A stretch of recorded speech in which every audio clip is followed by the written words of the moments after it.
நாங்கள் என்னோட சேர்ந்து 10 பேர் எங்கள் அம்மா பாதுகாப்பு பணியில் இருந்தோம். 88, 89. அப்போ பார்த்தீங்கன்னாக்கா எடப்பாடி பழனிசாமி அந்த கட்சியிலே இல்லை.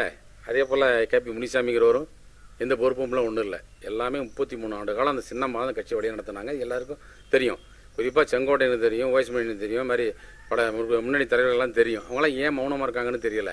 ஆனால் இந்த கட்சியை ஒற்றுமையாக இருக்கணும், வழி நடத்தணுங்கிறது தான் சின்னம்மாவோட வேண்டுகோள். இவங்க என்னன்னாக்கா கட்சியை அடகு வச்சுவிட்டு 60-40 திமுகவுக்கும் அண்ணா திமுக பேரம் பேசி ஆட்சி நடத்தினாங்க. அது பிடிக்காம தான் புதிதாக ஒரு இயக்கம் அமமுகன்னு கண்டாங்க. அது அண்ணா திமுக மீட்டெடுக்கிறது ஒரு ஆயுதம் தானே தவிர, நாங்கள் இன்னும் அண்ணா திமுக தான். இந்த அம்மா படம் தான் வச்சுருக்கிறோம், கரப்பட்டு வச்சு தான் கட்டியிருக்கிறோம். இந்த அண்ணா திமுக அடகு வச்சு மீட்கிறதுக்கு தான் அந்த கட்சி ஆரம்பிக்கப்பட்ட எங்கள் தலைவர் தொடர்ந்து சொல்லுவார். அது ஒன்றும் மாற்று கருத்து இல்லை. அதே போல் இவர் இங்கே யாருக்கு எம்எல்ஏ எம்பிக்கள் எல்லாருக்குமே தெரியும் யாரை பார்த்து பதவி வாங்கினீங்க 33 வருஷத்தில். இந்த கட்சியில் சின்னம்மாவோட பங்கு என்ன வெளிப்படையாக தெரிஞ்ச ரகசியம் தான். ஒருத்தரும் ஒன்றும் ரகசியம் கிடையாது, வெளிப்படையான உண்மை. அது எம்பி ஆனது, எம்எல்ஏ ஆனது, கட்சி வழி நடத்தினது, எடப்பாடி எப்படி முதல்வர் ஆனது எல்லாருக்கும் தெரியும். தெரியாமலாம் இல்லை. நீங்கள் ஒரு தனிக்கட்ட கம்பெனி மாதிரி ஒரு குறிப்பிட்ட ஜாதிக்கும் இனத்துக்கும் அது சொந்த மாதிரி கொண்டு போகிறீங்க. ஒரு 5 வருஷம் எம்பியை விட்டுட்டு நீங்கள் திரும்ப எம்எல்ஏக்கு நிற்கிற நீங்கள் சுயநலவாதி தானே. யாரோ ஒரு கட்சி தொண்டர் கொடுத்துருக்கலாம் அந்த பதவியை.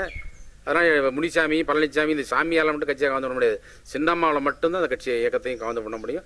அடிப்படை தொண்டர் ஆனால் என்ன போன்ற அடிப்படை தொண்டர் அனைவருக்கும் தெரியும்.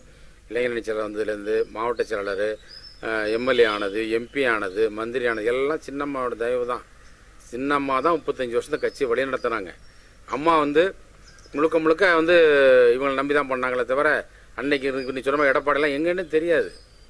எடப்பாடியெல்லாம் எங்கே இருந்தாருன்னு தெரியாதுங்க. இப்போ நான் 2.5 ஆண்டு காலம் அந்த அம்மாவுக்கு பாதுகாப்பு பணி கருப்புணப்படையில் இருந்தேன். தமிழ்நாடு ஃபுல்லாக டூர் போனோம். நாங்கள் ஒவ்வொரு மாவட்டத்துக்கும் 5 நாள் 7 நாள் தங்கியிருந்து டூர் நடத்தினப்ப சேலம் மாவட்டத்தில் 7 நாள் தங்கியிருந்தோம். 7 நாள் தங்கியிருக்கும்போது இப்போ எடப்பாடியெல்லாம் யாரும் கிடையாது, கண்ணன் தான். சேலம்னா கண்ணன், ஆறுமுகம் தான், அவங்க தான் இருப்பாங்க.